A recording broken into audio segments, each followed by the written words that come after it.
This is a HeadGum podcast. Greetings, Nadpoles. It is I, the Breakfast Wizard, here to talk to you about Magic Spoon, the sacred artifact I use to cast my cereal-mancy spells. After years of... Oh, what's that? It turns out this is an ad for Magic Spoon the cereal, not my spellcasting focus. As such, I'm going to let Caldwell take over. Ta-ta!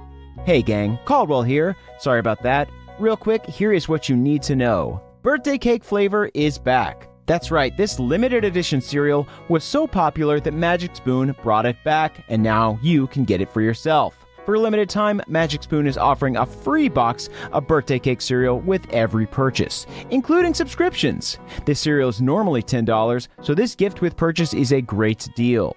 To take advantage of this offer, head to magicspoon.com/PawPawBDay to grab a custom bundle of cereal and get a free box of birthday cake and try the magic for yourself. Remember, this exclusive offer is only available to NADPOD listeners. So go to magicspoon.com/PawPawBDay to add a free box of birthday cake to any order. Magic Spoon is so confident in their product, it is backed with a 100% happiness guarantee. So if you don't like it for any reason, they will refund your money, no questions asked. Okay, the Breakfast Wizard is still loose in my house somewhere, so I have to go. Thanks for listening, and see you next time.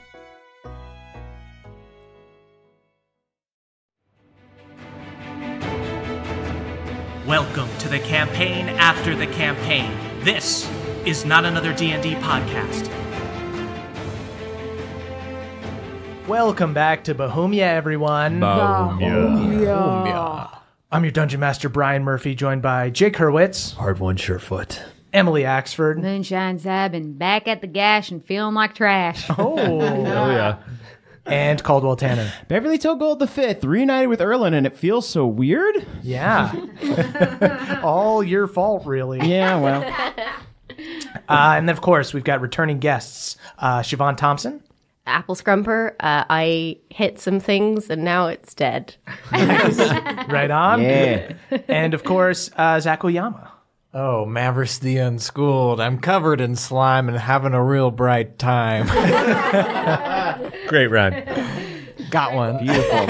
Count it. All right, guys, let's do a little recap. So last week, you guys battled the Tarask, during which Moonshine was able to access a worldwide fungal network of elves using the Thinking Cap. She spoke to Cobb and found out that the Jubilix was attacking Iron Deep, then found out from Erdan that Akarat had triggered a trap to transport the entire city of Gladeholm to the middle of Osmodia. A dwarven mage sent by Cobb collected Mavris and Bev, who joined the fighters in Iron Deep. Sadly, Gunther was consumed by the Jubilix there, and even sadder, Erlen was still pissed at Bev. Back in Frostwind, Moonshine was able to open a gate to the Feywild using the Thinking Cap, and Eladrin began pouring in. Hardone then protected the King of Frostwind by offering him the hammer, winning him the favor of the dwarves. Frustrated with trying to break the gash, Moonshine eventually set up a teleportation tree to send Eladrin to Osmodia to help. The tide of the battle was turning, but just as the Tarask was about to be killed, it managed to knock out Hardone, Cooter, and Balnor, but just as Balnor was about to be swallowed, Hardone was able to jump up and save him, separating the beast's jaw with his ungodly strength. Hell yeah. And that's where we are now. The Tarask is dead. The Eladrin army is pouncing on the approaching Frost Orc army. You remember they were marching towards you, looking to come in after the Hollow Body Giants did most of the dirty work, but the Eladrin are swarming them. It looks like the Orcish army isn't even going to make it. Can we get these orcs are more intelligent, right? Yeah, certainly. Let's grab one. Sweet. Moonshine. Right? It's been a while since we've taken someone hostage. Got some answers. You guys start running off towards the orcs, but we are actually going to cut over to Iron Deep. Cool. Because things are a little bit more dire over there at the moment. So we cut back to Iron Deep. You guys are in this castle. Everyone has been covered in this goo that is restraining you. You guys have already seen this thing consume Gunther, who is knocked out. Red was acting very emotionally and was trying to reach in and grab Gunther and burning himself. Erlen had to pull him back and heal him. Everybody's doing okay health-wise in Iron Deep, but so is the Jubilix. At the top of the round, round. That is Cobb and Egwene's turn. You see Egwene goes, pull! Cobb throws the potion. Egwene takes a shot and hits. That is a big 37 damage. Yeah. You see this potion starts to slope right in front of the Jubilix. The arrow hits it. There's this explosion of lightning energy that lights up the whole ooze. The trick is to accept that she's cooler than you, Cobb. Yeah, Bev, you see as Egwene is standing up and shooting her arrows that she has all of these pouches with potions and things like that. It looks like she really took to alchemy. Moonshine at one point gave her some poison to put on her arrows, and she has thrived. I was the scrumper to her. You were the scrumper. Moonshine. Oh, we're all touching each other's lives. That is the Jubilix's lair action. You see it begins to bubble again and sizzle and lets out this strange green mist that fills the room. Everyone is under the effect of the contagion spell. Even if we're immune to poison? It is a disease, so it is not poison. So, Bev, it does not affect you, but you see everyone else around you. Let me actually see Erlen. Erlen is an NPC, so his immunities and stuff are different. He does not have immunity to disease. You see he starts retching and coughing, and Red starts coughing. Cobb and Egwene look super affected. You also have the disease right now, Mavris. Okay. You're coughing, you're retching. Oh, I fucking hate today sucks.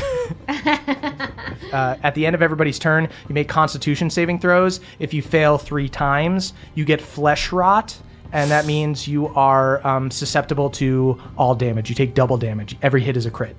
That was not a spell, though, right? No, it was like a lair action. Okay.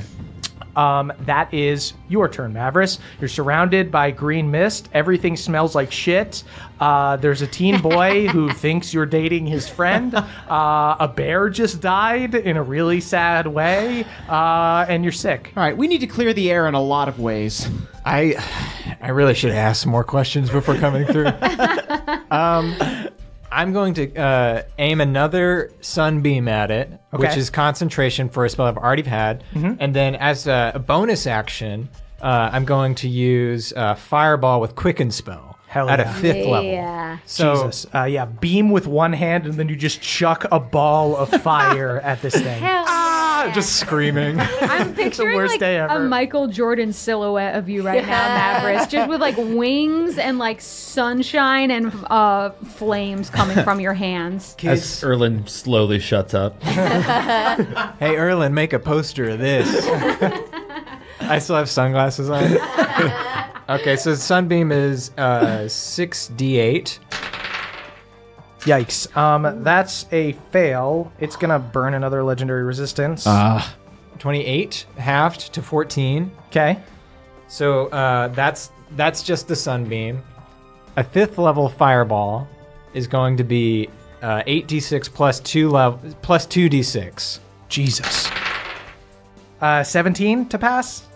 That's my spell Okay, save. so it passes. So Okay. it'll take half of this. Can I use another 3 points to make it have disadvantage? Yes. Wow. Hell yeah! It fails. 15 on Okay. that one. Shit. Fuck, I guess it'll burn its last legendary resistance. It's out. Okay, fine. So it'll take half of this. Okay, great. Fine. 45. 45, and then you have it to... Okay. whatever. 22. Yeah. Okay. This thing does not look as hardy Or hail. or hale as the Tarask. Does look like soup, though. Delicious. It is... at the end of your turn, go ahead and make a Constitution saving throw. Okay, As you retch. that was a nat 1. Yikes. Okay, with a nat 1, you fail, and you begin to feel the flesh rot taking over your body. You start getting real itchy in a bad way. It's like when... It's opposed to being itchy in a good way. yeah. You know how you like to be the itchy good sometimes? Hey, Bev, you can't cure disease, can you? I actually can. Don't worry about it. I have a cleansing touch I can do on you. I gotta go to the doctor, if you know what I mean. That is the Jubilix's You're looking turn. flaky. On this turn, it's going to do some acid lash attacks. You see it swings with a big gooey appendage at Bev. Bring it. 21 to hit. That is my armor class, so that hits. That hits. Yep. Okay, so first attack hits. Second attack is a nat 1. Aha. Third attack is a 22, so that's going to hit. Bev, that is 49 damage total. Oh, I'm looking so hurt. You Oh my look God, you have like 2 hit points, Once right? again. Yeah. truly That so good hurt. berry is propping you up. Thank you, Cooter. Can you look at your own? I already did today. Yeah, he did today. That is your turn, Bev. All right. I'm going to go ahead and cure wounds myself because I just need to like bolster myself a little bit. Okay. So I'll do that at a third level. Sweet. Just try and get myself really high up so that Erlen can focus on other people maybe. And then I will, as a bonus action, cast Shield of Faith on Erlen. Oh, sweet. Yeah. You see it shimmering. What does it look like? You used to make it look like your face. Oh gosh. It looks like it looks like 2 green teen leaves next to each other. He looks at the shimmering shield around him, then shoots you a look and gives you a nod. Let's get through this. I heal myself for a whopping 13 points. Yikes. Cure wounds is not great. Look out. And so that puts me at 15 points of HP. Cool. Shit, it's brutal. This thing is going to whip down at the end of your turn and try to knock you out. That is a 30 to hit. That is 20 damage that time. I'm down. Brutal. Bev goes down. Erlen reaches out as he's collapsing. Dude, no! That is Red's turn. Red is going to hold his reaction. You see at the end of Red's turn, the Jubilix is going to use a legendary action to go to, like, encase Bev to pull him in. And you see Red jumps in front of him. You're not taking him too! Red jumps in front of him, and you see the ooze, like, catches him. And he's not pulled in yet, but he's, like, caught in the goo of the Jubilix. That is Erlen's turn. Fuck it, Erlen is going to use his 5th level spell. What? No. Is this heal? Oh wait, no. Mask your wounds? He's gonna mask Cure Oh, Wounds. okay. Yeah, baby. I was saving that for where I was. Oh, my Game guy's so recognized strong. game. Okay, Erlen heals everyone for 20 points. At the end of the round, we haven't really been dealing with this guy. You guys saw the dwarven mage. He said his name was Maz O'Thul, who took you guys there. Suddenly you guys hear explosions from deeper within Iron Deep, and you hear him go, "There are Dwarger hollow bodies attacking the city. If you all can handle this, I'm gonna go help there. I'll be back with more members of my guild if I can find any." Please. You see, he disappears. From a Mav to a Maz, please. That is the end of the round. We are going to go back to Frostwind. So Yeah. we were talking about you guys running towards orcs. We got to save some people's lives here. We are still in initiative. Yeah. Cooter is knocked out. Yeah. Balnor is completely knocked out. You guys see the Frost Dwarves are celebrating. Like, to them, they don't know that, like, Cooter and Balnor can be saved. To them, they've just seen a bunch of knights get killed and everything. So to them, they're just like, the battle's over. They start, like, these little guys start trying to hoist Hard One up. Tall dwarf, tall dwarf, tall dwarf, I got tall two dwarf, tall dwarf. berries in my pocket. I need you to feed me. Don't say I have 2 berries in my pocket. It Everyone comes starts laughing across. hysterically.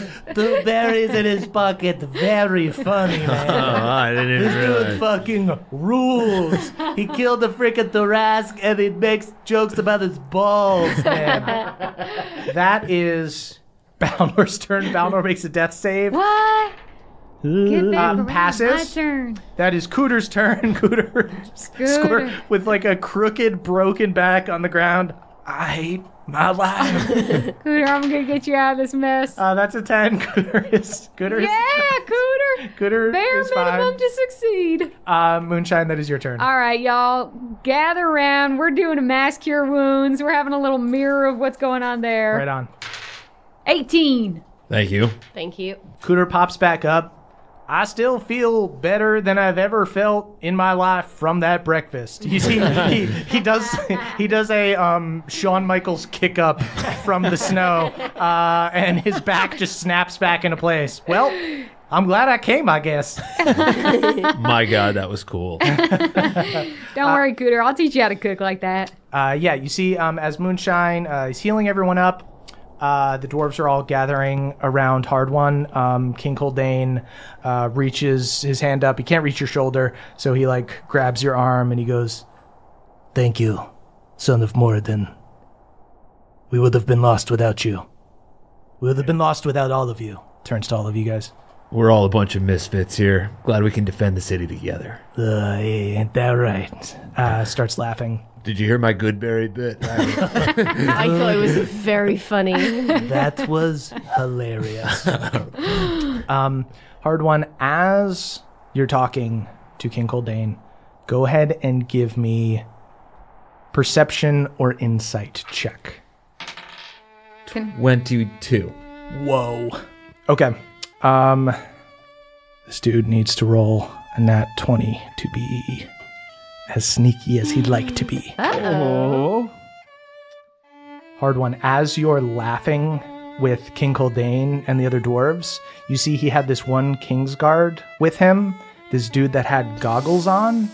You see, it's hard to see his hands because there's so many people around and everybody's gathering around you and talking and slapping each other on the back. That's what I was saying. Goodberries, and the thing is that it represents. That's so funny. Right, I was going to say. You see, this dude has pulled out this knife that is dark with necrotic energy and goes up to stab King Coldane with it. And you see it. All right, sweet. Can I sock him in the face? Yeah, go ahead and make a grapple check against him. Not today. 18. Hard One. You sock this dude in the face. Instantly break his nose. He staggers back. You grab his wrist and start wrestling him for the knife. You see the other frost dwarves around Coldane all start reacting. Whoa, whoa, whoa! They all tackle this dude and pile on, and they're quickly able to subdue him and disarm him. They get the knife away. This guy obviously had no sense of humor. I rip off his mask, the goggles. Hollow body. You rip off the goggles. He has eyes. This is not one of Akarat's. Bitch. Can I sniff him for a scent of sour milk? And Pawpaw would like to do it as well with his keen sense of smell. Open that satchel. I'm going to say empty his canteen. You and Pawpaw are going to run up and try to sniff it? Yeah. Okay. Go ahead and sniff this man. Out of the way, y'all. I'm going to sniff this man. Do a perception check. Do a smell check. This is my perception.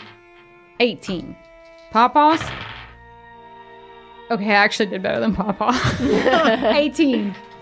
18? Smells like milk. You got beef with Theala, Coldane? I got lots of beef with Theala. Well, I think she's the one that sent you this present. You see suddenly the assassin starts thrashing and yelling. What do you think will happen after all of this? King Coldane does not keep us safe. We need to work with Theala. King Coldane and a whole bunch of your brethren just killed the goddamn Tarask, you moron. Yeah, I'm pretty sure everything kept you safe until you worked with It is not Theala. over. You'd be a lot safer right now if you didn't work with Theala. I'll Only tell the you light that. can save us. Oh, really? 'Cause Disrespect you don't really seem the that safe. dairy industry. Also a good point. I go completely silent. King Coldane goes, normally I would do the execution, but you see they kick his legs out and hold him down in front of Moonshine and Apple Scrumper. Scrumper, will you do the honors? I would love to. Thank you so much. Looks at you. Praise Theala. Praise this bitch. Oh, no. Wait, I want to grab his good berries and twist him. I don't want that to be his last word. Oh, my nuts, my berries, no. Okay, you My can kill him. berries, I take it back. He had a sense of humor my little at the berries. end. Help me with the berries. I stab him in the dick and so make him bleed out. Fucking dick. My berries. My dick and berries. No. May the scribe please record that his last words were my little berries. Mavericks doesn't know why, but he starts laughing. Just in poison smoke, just coughing. Sweet. So yeah, you guys thwart this assassin. Everybody's celebrating, but everybody kind of quickly goes back to business. You see the Eladrin begin to arrive, and Moonshine, you hear the voice, the seer, talking through the crown go, Asmodia is still in danger. All right, we're heading right there. I got a plan that's going to take us there. It may look humble, but it's far-reaching. This mass of Eladrin starts transporting through this tree. I think ideally they're just dropping from the sky and into the tree and just disappearing. So it's like a... Where do you need us? It looks like the dinosaur is already taken care of. Everyone into the tiny tree. All right, Faye this way. Faye this way. Faye this way. Faye this way. You see the Eladrin start pouring through this port key. Let's cut back to the Jubilix. Red is in danger. Bev is in danger. You are all fighting this giant, massive, sizzling ooze with dozens of bloodshot eyes that has taken over this throne room. At the start of the round, that is Cobb and Egwene's turn. You see Cobb chucks a potion, and Egwene is going to shoot. That is a big 23 to hit. She strikes the potion, and you see the Jubilix is shocked by this bolt of lightning energy. It takes a big 34 damage. At the end of their turn, it is going to take a legendary action. It is already encased red. It is going to shoot out a gooey appendage and connect to him, so he's in a lot of danger. And then that is its lair action next. I'm going to need everybody to go ahead and give me a dex saving throw. I'm going to use my reaction to add my +3. Bev, you hold up your shield. Only got a 7. Yikes. Let's see. 19. Okay. Oh, wait, +4, so... Jesus. Yeah. 23. Oh, yeah. Everybody who's up in the Jubilix mix gets your +4. Jubilix mix. Erlen still fails. Ugh. Red has disadvantage because he's in the gunk, and he fails as well. You see a bloated dwarven corpse comes out from within the Jubilix and explodes and sprays acid all over you guys. You take half of it, Bev. So half of 37 is going to be just 18. I'm still up. Barely. Cobb and Egwene are under cover, so they're going to roll with advantage. They both pass, but they take half. Oh, also, at the end of their turns, these guys are going to see if they get any flesh rot. And both of their flesh rot gets worse. Cobb and Egwene's. Hey, is anybody else feeling itchy? I am definitely feeling itchy. Yeah, super itchy. Really itchy, right? Hold on. I have some creams. I have Benadryl. Does anyone need Benadryl? I need a shot of penicillin right now. If you had Benadryl, you should have told us. I'm sorry. I forgot about the Benadryl. There's a lot going on. Oh, Erlen did not roll either. He's going to roll for his flesh rot. Shout out to the 2 crew. Oh, Erlen. That is Mavris' turn. Mavris, you feel real bad. Bev, I don't know what to do. I think I just need to keep smacking this thing. Keep smacking the goo.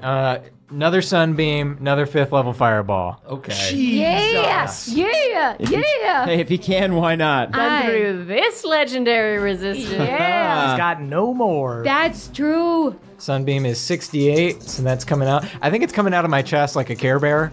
Okay. Blast him, Mav. Show less of your chest, though. Never. 30. Passed its con save, so it takes half. Takes 15. Okay. And then I'm going to do Fireball at a 5th level. Mavris is good. Yeah. I love sorcerers. Come on, Mavi. Erlen's just very serious. This dude's really good. Thanks for bringing him, Bev. No problem. I understand it's awkward, but, seriously, check this guy out. I really like the shield that you gave me. I have to prove myself to the new people I'm surrounded with. Oh, the shield went down when I died, by the way. Oh, wow. Oh, That's shit. Okay. actually really bad. 35. Jesus. Okay. Make deck save. That's 11, baby. He takes the whole thing. Woo! Just screaming. Just eyeballs all focused on Mavris, so mad and sizzling. Do they get even redder? They get super red. I have eye drops, and I'm not going to use them. Eye drops and Benadryl. Damn, what didn't you bring? At the end prepared. of Mavris' turn, this thing is going to use its last legendary action. It is going to try to pull Red in. Even if Red fails, he just takes acid damage from the inside. He does not auto-die. You only disintegrate if you're unconscious. So Red is going to do a strength saving throw. He doesn't have great strength. What do you need to do? A con save? Oh, yeah. Do a con save at the end of your turn, I Mavris. remembered and I didn't say anything. I want to break. 28. Great. Really good. Good job. So my Constitution is plus 10 because I have plus 3 to Constitution. Okay. Plus I have, I'm proficient in it from Resilience for Constitution, which gives me my proficiency bonus, which is 5. Okay. So that's 8. And then my staffs give me plus 2 to all of my saving throws. Yeah, so I have baby. plus 10 So to good. Constitution. Math. 28, Math. baby. What's your staff called? The Staff of Power. Ooh, classic, but I wouldn't want it any other way. That is one in the win column for Mavris. So I'm 1 and 1. So you're 1 and 1, baby. In fighting the rash. It was just The ooze rash. You're just dealing with like maybe, ooze rash. Hey, maybe God, an ain't that the aggressive truth? STD. everyone here. Put a sock over your hand. Do not scratch it. You're going to make it worse. You hear Red from inside the goo. Me and Gunta one time, we got the ooze rash and we were going gambling at Smuggler's Bounty. We were getting wild. I want to hear about this story. We all It got the sounds ooze so rash. inappropriate. It's totally not okay to say to kids, and I'm going to say it. Tell it. Tell it loud. At the end of Mavris' turn, it's going to take its last lair action of the round and attempt to pull Red in. Red is not incapacitated, so he'll just take acid damage at the beginning of his turn and be restrained unless somebody pulls him out. Is he close enough to get my aura? He is close enough to get your aura. It's a DC 21, and he does not have a good plus to strength. Let me look at Red's stats right now. He has a plus 0. Come on, Teen Grease versus Monster Goo. That is just a 20. So you do see he is pulled into the monster. He will take damage on his turn. That is the Jubilix's turn. The Jubilix is going to swing forward at our boy Bev here. That's only a 17 to hit. That misses. Yeah. Misses Please on the keep first missing. attack. That's a 30 to hit. That's on the gonna next hit. one. 20 damage. Yep, I'm down again. Okay, you guys see Lord. Bev goes down. It takes its third attack against Erlin. That is 19 to hit Erlin, and that hits him. That does a big 20 damage to him. Man, y'all at home should see the sick smile on Murph's face. I love It's so twisted and I big. love hitting. He's grinching out over there. It's So wild. you're down? I'm down. Okay. Bev goes down. That is Bev's turn. Bev, go ahead and give me a death saving throw. Would love to, sir. It's that time again, folks. Wow. At least we're continuing the episode this time. Oh, that's a 19. So close. But that is a save. That is a pass. At the end of Bev's turn, this thing is going to use a legendary action to lash out at Erlin. Verbally says some really mean stuff to him. What? And What does, is it with you and teens? Goodness. does a big 30 Hey, damage. Erlin's got pretty thick skin. I think he can take it. Starts freaking out. Shut up, I'm going through a lot. Just voice cracks even more than normal. Who do I save, my father figure or my boyfriend? He called me his boyfriend. And I'm dead. Did not hear it. That is Red's turn. At the beginning of Red's turn, he takes 38 acid damage. You see him struggling, trying to get out, but this thing is just eating him alive. And then at the end of his turn, the Jubilix is going to take a legendary action. He swings at Erlin. It hits him for 20. Erlin is looking pretty messed up. Red is looking very messed up. Don't like it. And then it is Erlin's turn. Erlin sees... Mavris, you are just part of this like emotional thing where like you just don't know any of these people. It's like being at somebody else's wedding. Mavris is just nodding a lot. It's a nice toast. I feel it. I feel all of this a lot, and I don't know what it is. You see, he's kind of Erlen, can you get Erlen? I'm Mavris. Hey, I'm Erlen. Can you get Bev? I can get Bev, but then Red's gonna die too. I can get Red if you can get Bev. You see, he looks at you with this like extremely serious face. You see his like eyes are welling up, and he goes, "Thanks for not making me choose, man." You got it, dude. Are you still wearing the sunglasses? I don't think You see anyone Egwene pops up. Did you just do a fucking Full House quote, dude? I don't even know you. I don't even know you. What's your deal? How rude. I'm Mavris. Wait a minute. What's up? Look, I'm here to kick ass, okay? Cool, good, whatever. Don't be mad at me. Yeah. Because you're in a room I'm with 19. Okay. Just getting that out there. Erlen is going to rush over to you, Bev, puts his hand behind your head, puts his hand on your chest, and he is going to do a 4th level Cure Wounds on you. Let's hope I roll better. Oh, give me this them time. good rolls. Oh, yeah, baby. Oh, yeah. That is a big 35 health. Thank you. To our friend Bev here. As I pop up, I look at him and say, I know now's not the time, but I read the journal. And I know you don't need to hear this from me, but you're cool as hell, dude. Shut up, dude. He goes and he gives you a kiss as Red's just there. He's like, I am fucking dying here, kids. I'm fucking dying here. At the end of the round, we are going to cut back to Frostwind. What are you guys doing now? How are you guys healing up? I mean, I think I gotta tune into the thinking cap and see what's going on. I mean, we got a bunch of Fae getting dispatched. You know, basically one every second dropping in, going. So I think I should tune into the thinking cap and see what's up. Okay, Moonshine, you tune into the thinking cap. You're able to transport yourself to Osmodia, but you are in this strange fungal network, so all of the landscape is just outlined to you. You can't fully see what's going on. You do see some magical items, though, like magic appears to you, and the main thing you see are these giant chains. There are 4 of them that are hooked into the floating city of Gladeholm, almost like giant versions of what a pirate would use to get onto another boat. So Gladeholm is literally tethered to Osmodia. This appears to be some magical means by which Osmodia is keeping Gladeholm here. Gladeholm can't teleport away. You see this bubble around the city, though. It looks like Erdan's shield is still holding, but you also see orcs trying to get into it. You can see orcs because they have elven blood. They're basically corrupted elves. You see they appear as these gray twisted figures, and they're crawling up the bubble, crawling up this shield, thousands of them like ants on rotted food. You can see the spectral forms of elves within Gladeholm and Eladrin joining them. You can hear their thoughts. You hear a lot of anxiety. It looks like with the Eladrin, they're better off, but they're still surrounded, and it seems like at the very least, they'll need your help. What do y'all think about heading through that plant? Hey, elves are my people just as much as the dwarves are. Let's do it. All right. I have some mud borders to lead.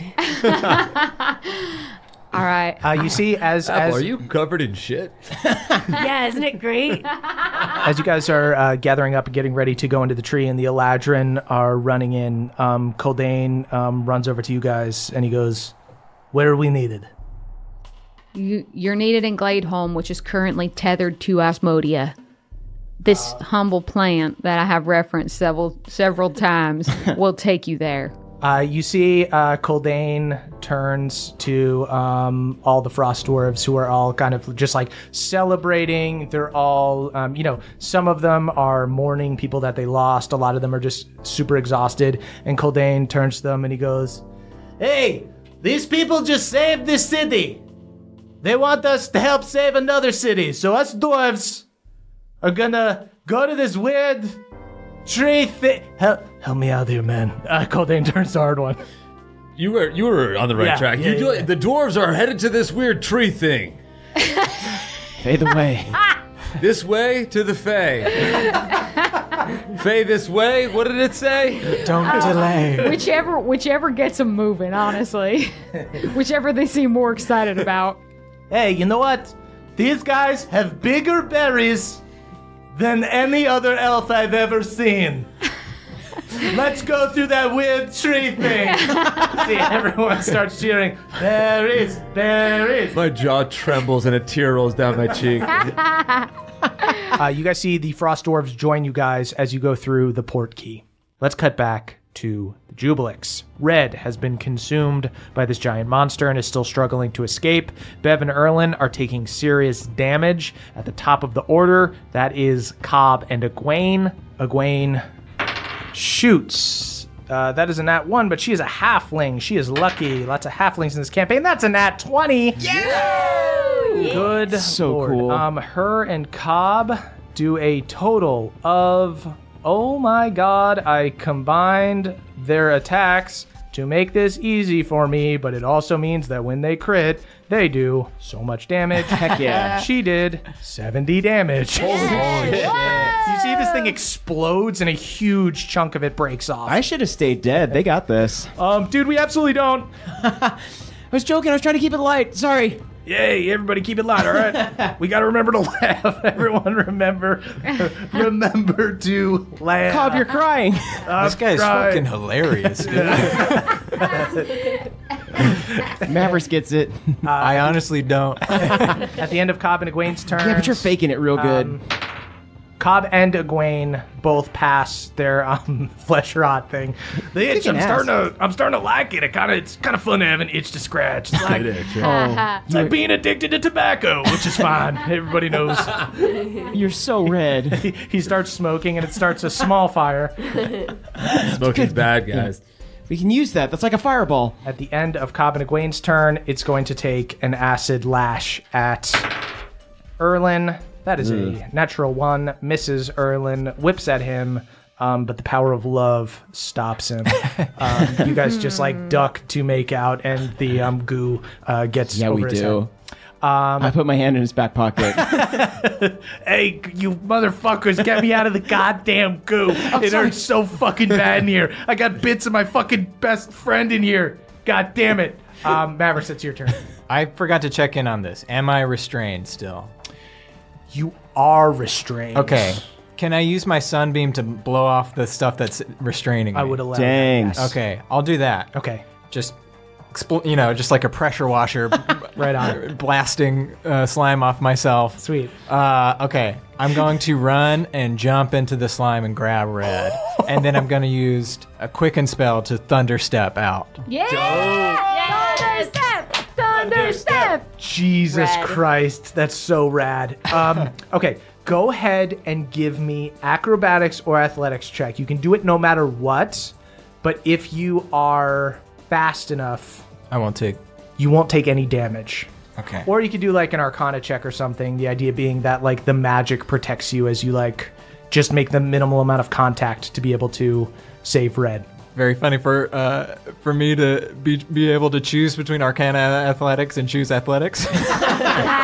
Dude, you're on the Ultimate Frisbee team. Yes. I don't really know what any of this is, but I can do it. Okay, so that would be 17. That is actually going to fail, Okay. but Mavericks, you take 19 damage of acid damage. As you reach in, you grab Red, you thunderstep, you slam your foot down and stomp, and lightning comes out, and you and him disappear. You appear holding this gooey rat man who's just dying and sizzling in your arms. Fuck, absolutely fuck my life. Hey, man, I don't know what you are, but I didn't want you to die. I fucking love you, dude. Are you a pet or? I'm a goddamn rat man. Enough said, right? Yeah. I put the sunglasses on. Thank you. That makes Oh, and Thunderstep is 3d10. Yeah, Thunderstep does damage. Does he make a dex save or anything? Constitution save. Thunderstep is Dimension Door, but with damage. Shout That's so out good. to the 2 crew. Does not pass his Constitution save. Erlen, your rat dad's so cool. I love how much he swears. That's Yeah, he's rad as hell. only 13 damage. Ain't no only in a battle And I'm like gonna this. land behind Egwene and Okay, yeah. You get like behind those guys. those guys. Oh, hey, it's the other guy with the itch. You got ooze itch, right? Pretty bad. And speaking of, Yeah, it sucks. I gotta roll for it. Yeah, roll for it. 28 again. Nice. That's Less too itchy every day. Hey man, I've powered through things like this. Listen, if we get through this, I can heal everyone with the holy power of Benadryl and Pelor's light combined into some sort of super goo. But for now, I think we should focus on killing this thing. Sweet. Erlen actually forgot to roll. Oof. His flesh rot, his ooze rash gets worse. That is the Jubilix's turn. Our guy.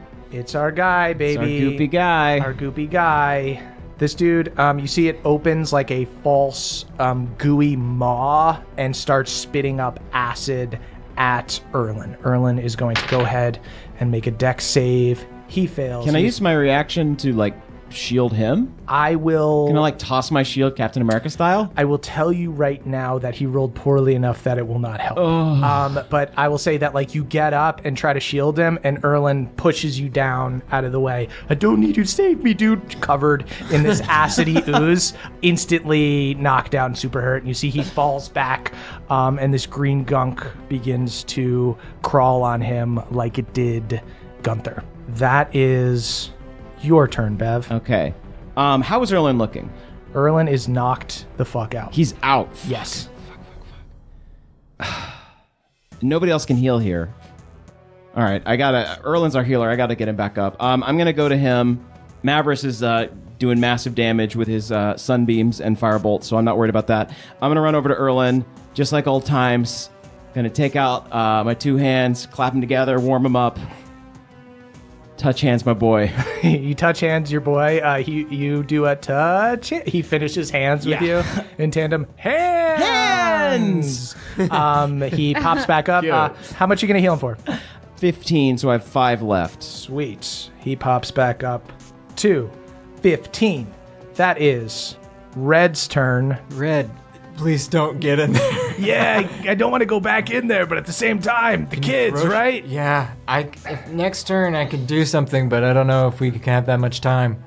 Yeah, I jumped in that goo monster once before, and it sucked so bad, truly. I did too. All right, I'm just going to throw a knife at him. Okay. Hey, kids, watch out. I'm throwing a fucking knife. Oh! Red just tosses a knife haphazardly. He absolutely misses. How is their group so much cooler than ours? Missed? He missed. It's huge, dude. Well, you see, it just like eats his knife. It's just like he didn't throw it. It didn't hit an eye. It just like hit goop. It's just like throwing a toothpick at some Jello.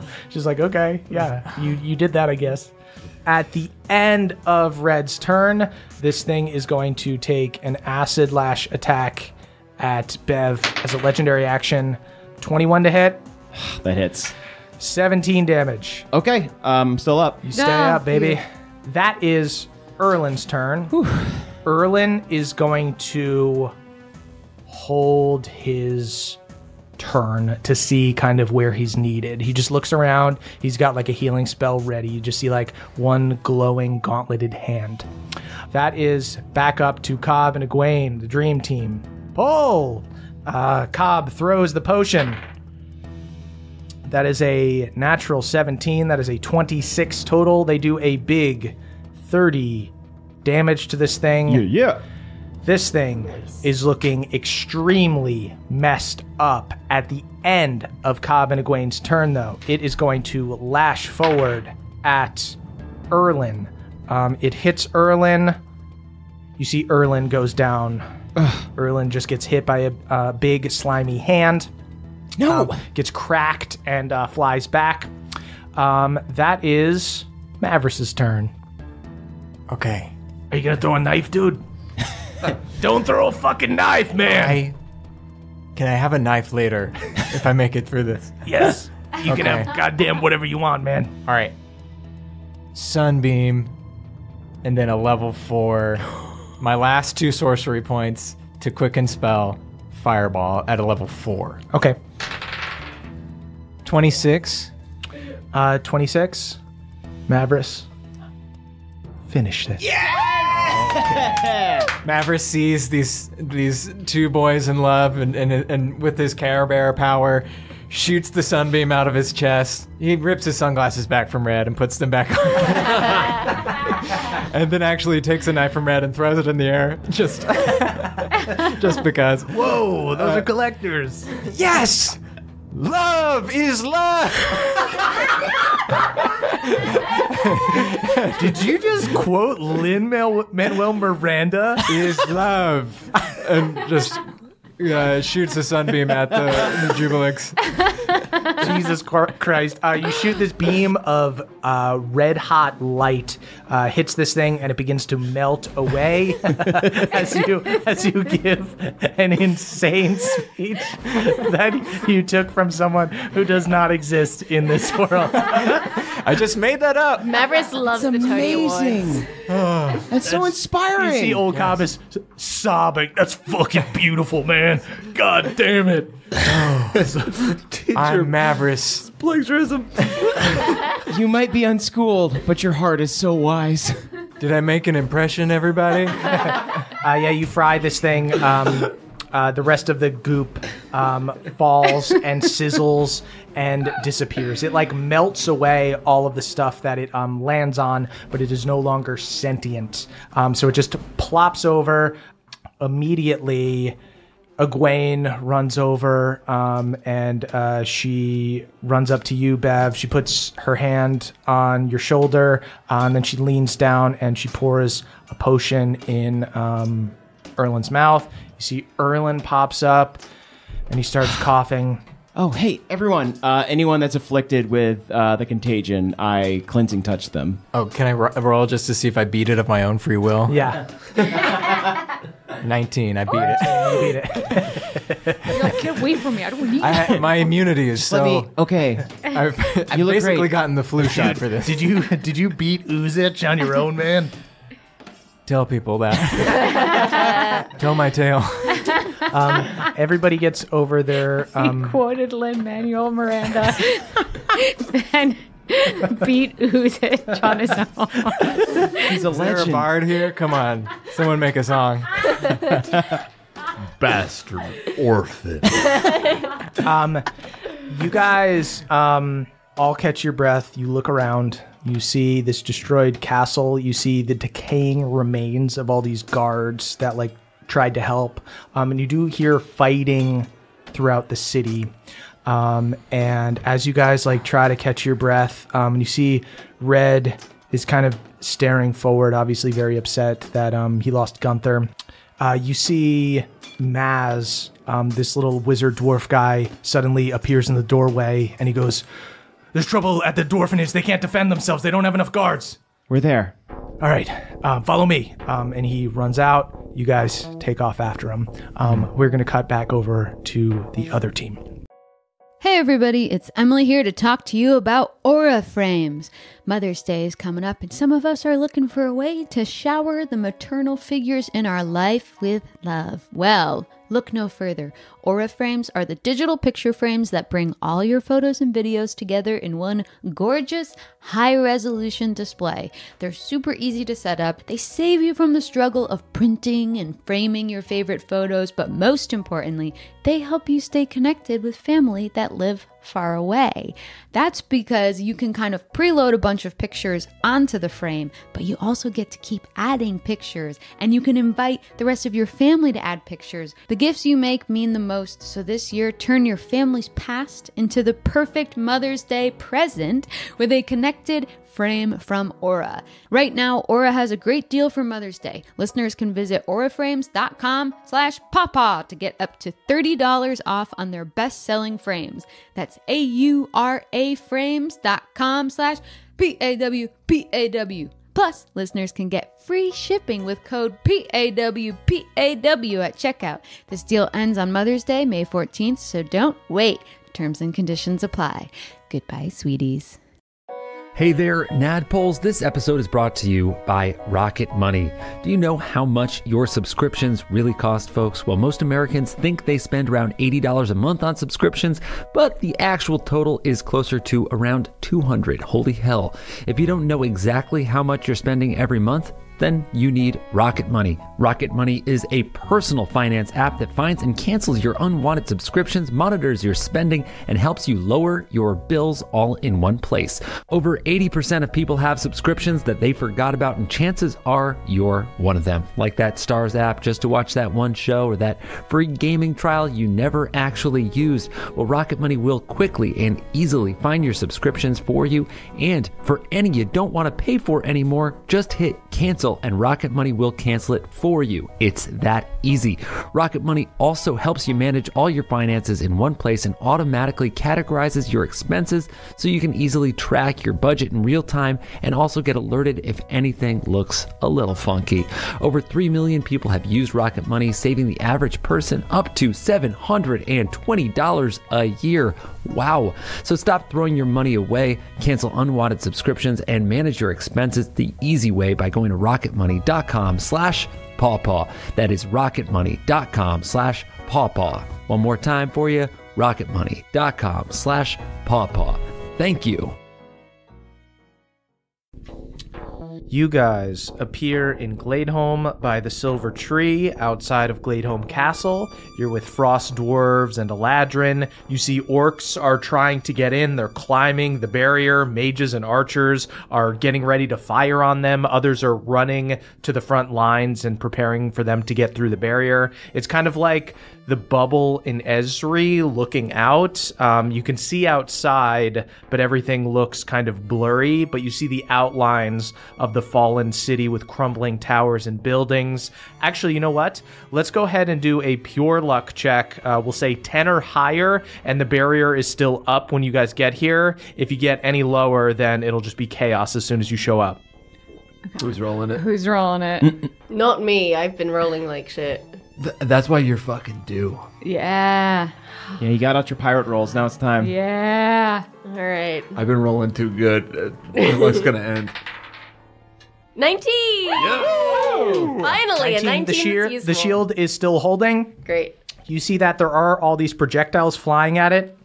And there are like holes appearing in the barrier that are taking longer to kind of seal. Occasionally an arrow will get through.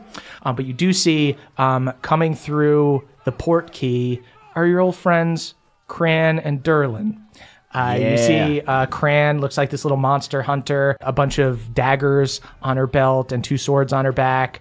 She's got scars across her face and long brown hair. And you see Durlin's there, and he's got like his man bun up, and he's a real fancy boy of the summer court. But you know that they were living in the Bear Prince's place, so they were in spring. So you see they walk up, and Durlin goes, "Scoutmasters, it's a beautiful day to die, is it not?" How's the hot tub? It's good. I'd like to get back there in one piece if possible. Yeah, we'll keep the D word out of your mouth and you will. All right, Durlin, keep the D word out of your mouth. Very well, my love. I'll die with What's you, the D word? Because I want to go in a hot tub. Oh, it's die. We don't talk about dying. Oh, no. Never say the D word. My name is Durlin, by the way. I'm not the Apple. D It's word. so nice to meet you. Nice to meet you. I like your many knives. Very rad. Thank you. Yeah. All right, well. All right, so what's the plan here? I heard you're like the queen of the material plane now. That would be news to me. I'm merely borrowing the thinking cap for the time being and trying to lend my touch where I can. Sounds about right, Durlin. Moonshine, what do we do? Okay, before I know what I can do, I need to try to go into my thinking cap again. Okay. Because I'd like to try to figure out what Mima and Lucanus are up to. And if possible, I think I'd like to make sure that Bev and Mav are okay. They are not elves, so you cannot connect to them through the thinking cap. But can I see my stinky spores all over them? Go ahead and roll a wisdom save as you try to tap into the thinking cap. 18. 18. You are able to sense that Cobb is still there. Oh, right, because he's an elf. Maybe I'll just say, Cobb, y'all okay? Did I send you the reinforcements? Well, with an that you 18, needed? would you like to speak to Cobb, or you also get a read on? So Nah, if Cobb is okay, I'm gonna check in on Mima and Lucanus. You see, as you tap into the thinking cap and tap in your spore network, you see that there are the spectral forms of elves all around you, and everyone is extremely nervous. So there's a lot of noise, like a lot of people's thoughts, and everybody's rambling. Everybody's very scared, but you focus and you zero in on Mima and Lucanus, and you are dragged through this strange demiplane, and you find them amongst all of these orcs, these gray spectral figures that are trying to get into the city. Mima and Lucanus are sneaking around. Psst, Mima, Papa, the other PA. Moonshine, what are you doing here? How are you talking to me in my head? So, turns out I've been leaving my stinky spores on everyone, and it's giving me sort of a... Are you using the Noathial right now, my daughter? Yeah, Dad, I am. In fact, I've been communing with Diawana. He immediately begins sobbing. Okay, I think you're trying to stealth right now. Maybe hold them in. Build up them walls like Hardwon would say. Chokes him back. Thick. Hi. Mima goes, I'm so glad you're all right. You guys defeated the Tarask? Oh, yeah, that Tarask is absolutely... It's... All right. Thank God. Because obviously we got a big problem here. Yeah. Your father and I, we saw that there were Eladrin that were coming through. It looks like they got quite a few elven troops in there now. You know, I may or may not have had something to No, do with you that. didn't. I might have had my way with a rift in the sky. I might have set up a little fade this Moonshine way. sobbing. You know, Did you thwack the gash? Did you thwack a the lady gash? never tells. Right. Anyway, the city's still completely surrounded. As you can see, there are all of these chains that are stopping the city from being able to get away. They have the high ground. They have the city surrounded. So what me and your father were trying to do is get rid of them chains. Should we have tried to get rid of the chains? You see, Lucanus goes, I think if we were to try to get rid of the chains, it would just alert them to our location and we'd be pretty quickly dispensed. Okay. We were trying to find Akarat and cut the head off of the beast, and we have located him. And we were going to face him. It was a bit foolhardy with just the two of us, but perhaps with your help, it wouldn't be so foolhardy. I got a couple of hardy fools for your mission. Do you have... I was going to say, do you have any way of getting you out of the city? I've been saving a 7th level spell. Why don't you... save it some more. Excelsior! He casts teleport and appears next to you guys within the city. Hello. Hey, so we we're spoke in our minds. In the flesh, hello, yeah. Lucanus. We were doing sort of a little bit of a network thing, sort of like an early World Wide Web. Good stuff. Hey, Luke. Is that what we're doing now? Trying it on. We're calling it Luke. Okay? You're just such a Lucanus. It's so weird. It's a big day. I'm not going to fight it. You know what? I'm not going to fight it today. All right. Can you get us to where? Okay. Scrumper. Hard one. Hey. How do y'all feel about cutting the head off this beast? Oh, fuck yeah. Yeah. Hard one, I think you're the first person I ever saw decapitate someone, so... Let's see if I can repeat that. Yeah. Honored to be fighting alongside you, Luke. I'm Apple. Nice to meet you, Luke. Oh, Nice this is to my meet dad. He's dirty. No, you know who your daddy is. I know. You know My what? name is Lucanus Artia. Earthier. Yes, my name is Luke Earthier. Great. Amazing. Ooh, I love that sound name. like you run a smoothie shop. Best good berries in all Bohemia. I'm going to say he took Mima with him as well. Okay. It wouldn't make sense for him to teleport by himself. So Mima arrives. Apple, good to see you again. How's the field? As bad as the crick, I'm sure. Oh, it's always beautiful. Unfortunately, taken over by Chosen at the moment. Well, as is yes, the crick. no, they are big milk drinkers. Yeah, they're probably draining them cows. I don't blame them, but I do want to kill them. Yeah. They give dairy a bad name, They I've do. heard. Yeah. You see, as you guys gather around Lucanus and Meemaw, Cran and Derlin go and join the other Fey folk, the Eladrin, in prepping to defend the city. Cooter joins them as well. A few Green Knights come through, but it's mostly Eladrin from the Spring Court, since that's where the rift between the two planes is. And Lucanus leans into you guys and goes, "All right, if this is our team, I can teleport us. There's a tower that overlooks the city where I've been able to track Akarat to. I can't get us in, but I can get us to the base, and we can confront him from there." Do I see Coldane? Yeah. Sweet. Can I say goodbye to him? Yeah. All right, cool. Hey, Your Majesty, I'm gonna peace out. I just wanted to say deuces and well, shit. It's been an honor. Here, you can have this good berry in case you need it. Now I only have one, guys. That's Hard fucking one. hilarious, man. He gives you a big hug and takes the berry from you, and he puts his hand on your shoulder, and he looks very serious, and he goes, "You know, politically, it's usually within the family that you pass on the crown, but really, true followers of Moradin, Hammer chooses next king. Now, my current son is... I just hate his guts. He's a bad, rotten guy. Yeah, that happens sometimes with sons. And you remind me of Gerard. You know, I used to not be so fond of that guy at one point, but he was a brave dude. Yes. I'm honored that I remind you of him. I am. Perhaps we start calling you Tall Prince. Tell you what, man, I would fucking hate that. He brings you in for a hug. All right. Now, that's just between us. Hopefully I don't die during this fight. Anyway, talk to you later. Peace, man. He just goes and he joins lines of elves and stuff. Look at this guy. It's made of fucking leaves, man. The Frost Dwarfs are freaking out at the Eladrin.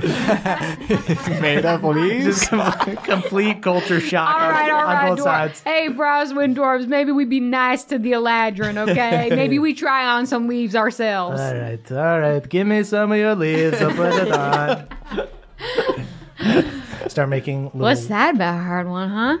You fixing to get your own crown? Hey, no, I just like being called tall is all.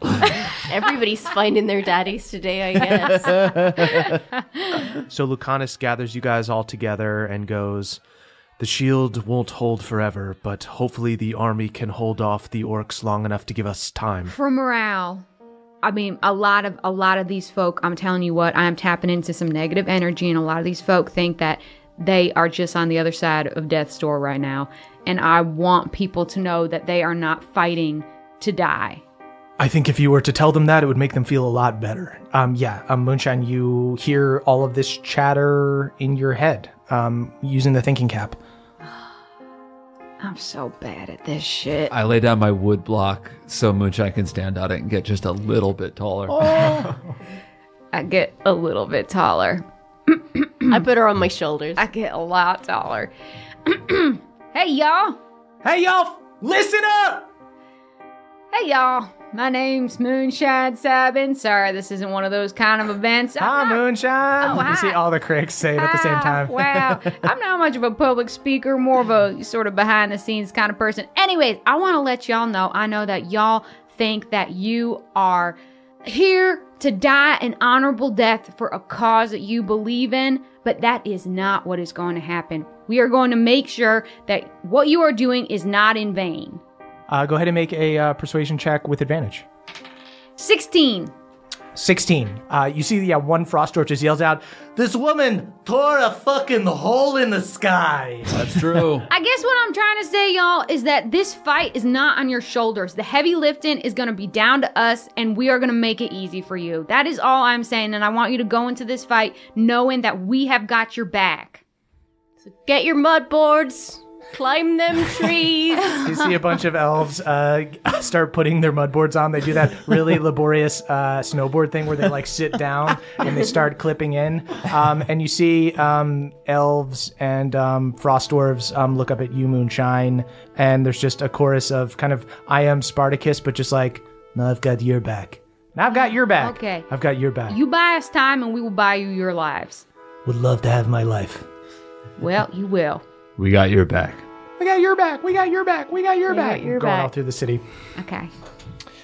Apple's drunk. Shut up. I always carry a little flask with me, and that's fine. It's been a long day. Get that field water. This woman rode a freaking dinosaur. That's right. Yeah. I deserve a little nip. Your flask is bone dry. It's fine, everybody. Balnor has a butt heavy out. You guys are all pumped up with adrenaline and stuff. Erdan is actively holding the shield, so you guys are in a bit of a time crunch. I'll say you can do a short rest, but you can only use half your hit dice. Okay. So it's basically, this is just you guys getting like pumped up, being like, all right, we had a breather, getting back out on the field right now. In the meantime, we're going to cut back over to Iron Deep. So Mavris, Bev, Erlin, Egwene, Cobb, and Red follow Maz. You guys rush through the city. You see that the entirety of Iron Deep is built inside this massive cavern. Overhead, you see various cart tracks and zip line systems that go through the city. It's all very fun stuff done very practically. Oh, yes. Yeah. Oh my gosh. We could learn a thing or two. Can we say that we looked at your amulet? Or Oh, everyone for sure. You guys Everyone definitely should have time. gander. You have time Cool. for a bonus action. Look at your amulet. Can we also say that before we left that chamber, I maybe scooped up some of Gunther's hair, just as like a potential fail-safe resurrection down the road? Sweet. Yeah. So as you, as Maz is like going to take you guys out, Red looks at you as you're like looking through the goo, and he goes, "Hey, kid, what are you doing? We gotta go." I'm just trying to find something of Gunther. I have a lot of powerful have friends. Gunther in our heart, No. man. Oh, you mean literally? Literally. You sick fuck. What, you want his like arm or something? No, I have a lot of powerful friends, and I trust that maybe one day they'll be able to bring Gunther back. And even if not, I feel like you should have something of him. Just like a little tuft of hair or something. Oh, do you think hair will work? Because sometimes he used to get all knotted, and you see he pulls out this hairbrush that has. Oh, ain't that cute? He couldn't get between his shoulder blades. I clap Red on the shoulder. He might not come back exactly like the Gunther you knew, but he'll still be Gunther. So we have to try. If you would allow me to take a little piece of this and give it to my friend Moonshine, I think we could try to reincarnate him when the moment is right. I mean, that would be fucking incredible. Here, man, take all his hair. Cool. Starts pulling hair out of the comb. We share a comb, so I'm gonna keep the comb because we just have the one. I'll try to divide them. Yeah. I pull here's out the hair. I pull out a little Ziploc. Sweet. He gives you some of Gunther's hair. You guys have rushed out. You have gone through the city. You guys arrive at Iron Deep Dwarfenage. You see a broken sign. It's like broken in half, so it just says like Iron Fanage. You see that the It always door. said that. You see that the door Seems about right. to the old building has been broken down, and that several of the windows are broken. You can also hear fighting throughout the city. You passed by some like hollow body dwargers that were fighting against Iron Deep knights and stuff, but it looks like they have a handle on it now that the Jubilix is dead. But you get to the Dwarfenage, and it looks like somebody has broken in here, but you don't hear anything going on inside. And you see Maz goes, Shit. I saw some Dwargers heading in this direction before, and now all the kids are gone. They might have taken them deeper into the mines. I can teleport us to a Dwarger camp that I know of, but are you guys ready for another fight? Hey, man. We'll do what we have to do. I think we gotta do it. Yeah, if someone has a potion I could pop, that'd be great, but we can do it. I think our buddy Hardwon would have wanted us to save some Dwarvins. Yeah. Mavericks looks at the amulet and gets up to full. Yeah. Great. These other guys look at the amulet. Great. Erlen gets a bunch of HP. Egwene and Cobb were pretty much at full. Red gets up to full. You see Maz goes and he puts one hand on Erlen, one hand on Bev, looks around. Hop on his back. You hop on his back. Grab his beard. Honk honk. Beep beep. That's what it was. All right, everybody ready to go? Think so. All right. Mavris, you see Maz disappears with Erlen and Bev, and you crash onto the floor there. In the dwarfenage, an orange ball starts glowing. Go ahead and give me a dexterity saving throw. What? Is Maz a bad guy? Oh, shit. 18. Mavris, you pass. What the hell are you doing, man? Maybe he's bringing fine, them. Maz Maybe is- he's bringing them to Akra. Akra loves teen boys. No, Maz no. is taking us on a chaperone date. That's obviously what's happening.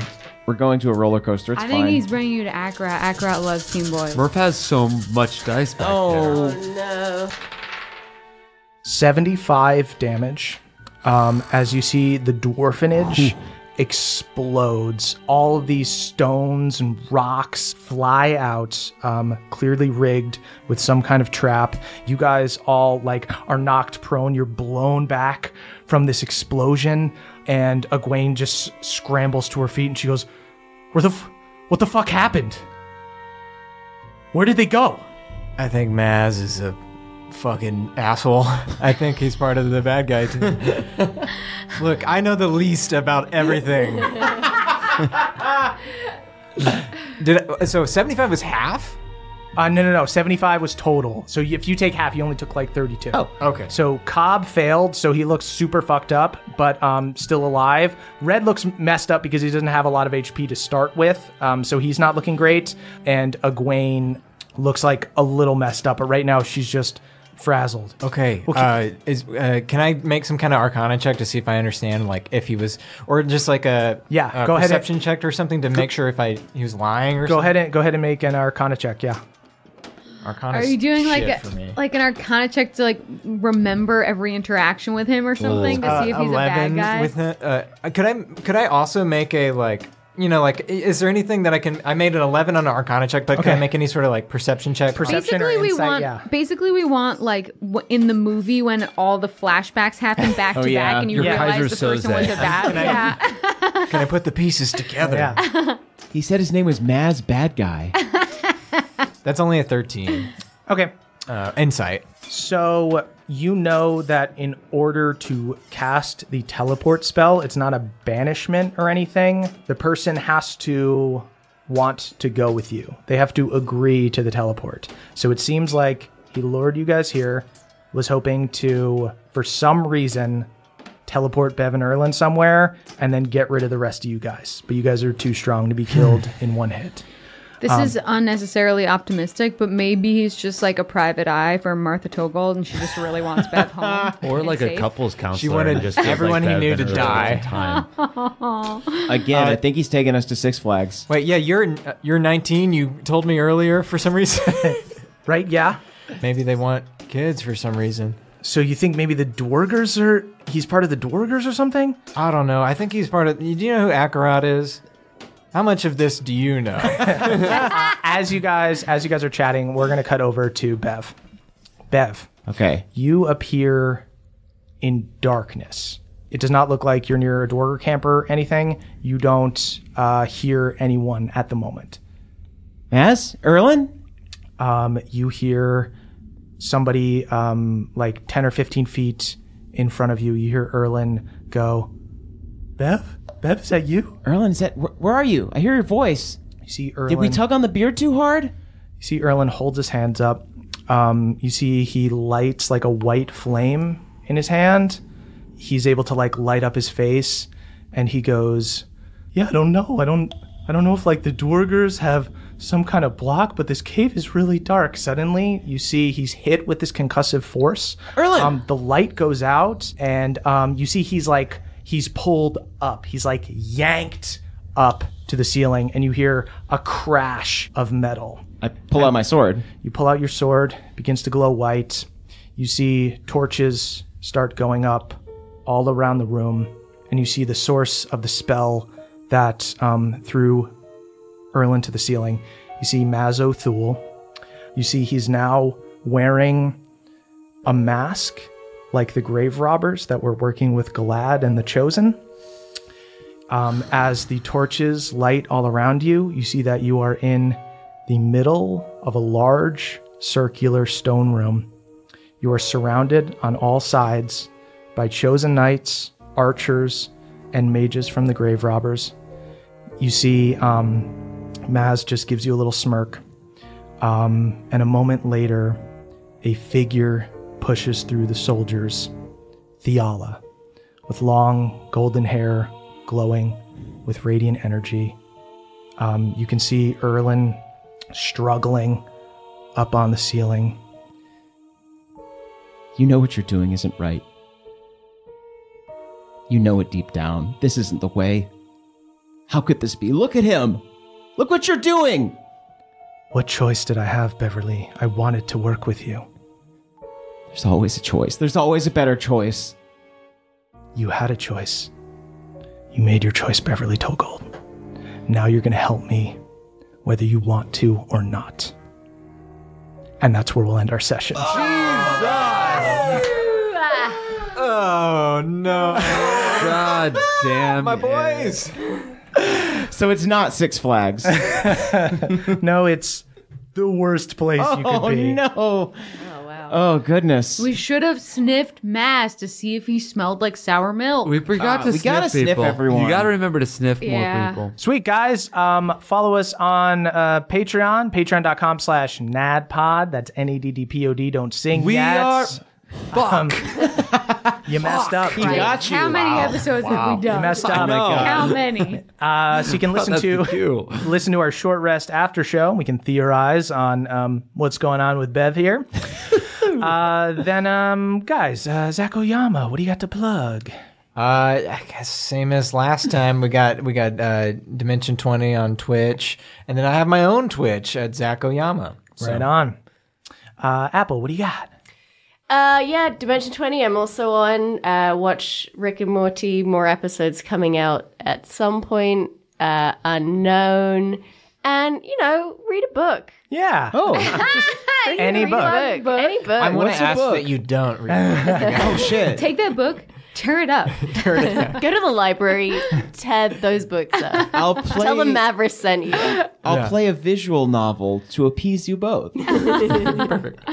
Sweet, guys. Follow us on Twitter, at CHMurph is me, at Caldy's Caldwell, at Vorny Tom is Siobhan, at EXford is Emily, at Zach Oyama is Zach Oyama, and of course, at Jake Hurwitz is Jake Hurwitz, and you can tweet about the show using hashtag NADPOD, that's NADDPOD. We are. Youth of a nation, we are.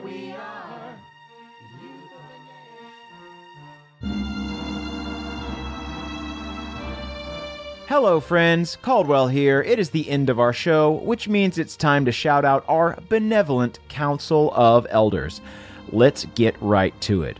Brad D., Dylan B., Danny P., Steelbreaker, and Spencer Cask Brew. 5 chosen wizards who Theala has tasked with creating a conceal sour milk spell. Luckily, they've had little to no success. Beardman Dan, Adam R., Danielle the Dastardly Dame, Alucard, and Michelle O. Antique collectors who each own one of Akarat's many phylacteries. None have been tempted to use them, however, because it would greatly hurt the resale value of the gems. Haldor Frostback, Jordan DJ, Jeffrey S., Cutter W., and Andrew M. 5 people who will betray the Band of Boobs at one point or another. We don't know when or how, but at some point in the future, Haldor, Jordan, Jeffrey, Cutter, and Andrew will all independently gain the Boobs' trust, then attempt to thwart them at the most inconvenient time possible. Probably with poison. Truly brutal. Schubert the Mushroom, Elena C., Mixologist Michael McD., Balnor's Boy, and Maddie Big Crits. a squad of elite water nymphs that actually live in Durlin and Cran's jacuzzi. They agreed to fight for Bohemia if Durlin and Cran agreed to start washing their nasty hobbit feet before getting in the tub. Justin I, Jacob C, Elena M, Jostrich, and Dana G. A group of spring Eladrin scouts that are literal green teens. Legends say that their jamboreens have never been canceled, and also that someone totally got a hand job at one a couple of years back. Amazing. Damiel R, Destin C, Jibe G, Earl and Kathleen L, and Crow of Omen. A family of orcs who had just installed solar panels on their home in Asmodia the day before Gladeholm teleported on top of it. Fortunately, Akrot offered to cover their electric bill if they joined his army. Maybe not the greatest trick the devil has ever pulled, but still super effective. Sergio, Salazar, Solomon, Zacharias de Sequani, Michael L, Trele the Crayfay, Jory S, and Michael K.M., the dwarven architects who designed Iron Deep's minecart rail system. They even installed a special sign that says, "Don't forget to duck Hard-Won Surefoot," after the 30th time he cracked his head on a tunnel. Adam H, Ryan, Aaron G, Jake L, and Zach C. A group of green teens that Theala tried to kidnap instead of Bev, but they kept skipping and touching hands and talking about being in a bag so much that the Chosen said they were too annoying to keep around. Fair enough. Big Buck, Richard X Machina, Sam L, Troy McC, and Gage M. A group of Gladeholm high elves who were so mad to be teleported to Asmodia, they went into a rage and finally discovered the barbarians that were inside them all along. Congrats, y'all! Dom R, Josh S, Nicholas C, Austin C, and Kristen P. The brave warriors the Jubilix ate before they had the fight, so that it was actually kind of full and ate less people. Truly a noble sacrifice. Mike H, Matthew E, Samuel B, and Okada. The gnomes who bravely defended Cobb, Egwene, Mavris, Bev, and Erlin from the Jubilix. Somehow Murph conveniently forgot to mention them. We're sick of your revisionist history, Murphy. Get it together. Aaron C, TJ M, the gnome barbarian, Trask the Traveler, and Robert F. A group of Cataclysm tourists who use teleport to take selfies with both the Tarask and the Jubilix. Dangerous, but thrilling. Anime Intellect, Zolo Dolo, Nick B, and Amberl T. The motivated citizens behind Trues, the coalition to reveal the truth about oozes and slimes. Sure, monsters like the Jubilix give them a bad name, but there's a lot of very charitable and gentle oozes out there too. Speak truth to ooze, you guys. Colton B, J, CC Lulu, Aiden RH, and Blitzkrieg Dimitri. A team of giant spies. Stealth doesn't come naturally to them, but with the right lighting and a great roll, you'd swear it was just a halfling breaking into your house and going through your stuff. I'm Hopeless, Timmy R, Alex M, Aaron Sully, and Eric G. A band of bards who travel the land singing songs of the legendary hero Mavris. A tiefling who beat Uzich and plagiarized a Tony Awards speech. Truly a hero and legend of our time. Lucas B, Jordan L, Talith X, Mateo C, and Pup Thoth. A group of Iron Deep knights who were consumed by the Jubilix and kept Red company while he was in there. They all got a solid round of Uno in before they were unceremoniously destroyed by acid. Austin MR, Kaylee Elise, Barnesinator, and Mick Pucks. A crew of Frostwind comedy nerds who find the berry joke juvenile and unoriginal. They're currently punching up some fresh berry takes to submit to King Coldane by the end of the battle. Good luck with that, folks. Devin W, Shanoa B, Jared E, Persephone, and Eric McD. The dwarfins who helped rig the explosion that almost killed Mavris. They had no idea they were part of an evil plot, they just really wanted to blow up that dwarfenage and decided to go along with it. Reese NS, Eric and Andrea B, Charo Arcadius, and Jay Parker. A bunch of Eladrin who don't know how to read, so they never saw the Fey This Way sign. They've just been running full speed at random trees and hoping for the best. Stephen C, Maxwell C, Mike K, Omri M, and Callum L. An elite squad of orcs who are brutal at razzing. These orcs love to rib each other and take no prisoners with their goofs. They do, however, take prisoners with their swords so that they can torture them for information. Smart. Scott D, No Thor the Prodigy Ranger, Mikonji, and Dan, the mixologist who crafted Egwene's potions that she's currently using to blow up enemies. They have really opened themselves up to some lawsuits, and Pawpaw is taking notes. Richard C, Karen T, Curtis S, Michael C, and BJL, Eladrin of the Feywild who have officially decided that they are moving into the Gladeholm Water Park. It's the most impressive body of water they've seen since the Bear Princess hot tub. Can't blame them. Nikki W, Andrew B, Christopher B, Barris and Kin of the Wizard's Tower, and Nicholas P. A group of Frostwind dwarfins who scared away an undead giant by pantsing him, tabletopping him, and finally just relentlessly teasing him until he ran back into the tundra. Merciless. I love it.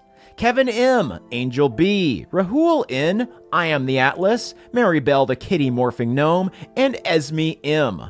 Kinku Monks with a street show. These noble folks earn about 20 gold a weekend breaking stuff with their beaks on the Hillholm Boardwalk. Mama Togold is their #1 fan. And why wouldn't she be? That sounds delightful. Jens Christian T, Joe McG, Meta Amps, Atticus C, Tom S, and Casimir the All-Knowing. Some super sturdy dwarfs who got sucked into the Jubilix but couldn't be disintegrated. They actually opted to stay because they thought it was so funny to pretend to be frozen like they were stuck in a jello mold. Dwarf humor is weird. Luke H, Kelvin Noodles, Grace G, P. Diddy 985, and Lance. A family of skeletal mice that Erden's cat chases all around Gladeholm.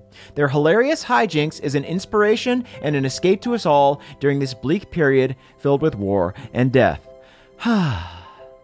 And that is all the shoutouts we have. Thank you all so much for listening and supporting our show. We love you all, and we will see you next week. Farewell. That was a HeadGum podcast.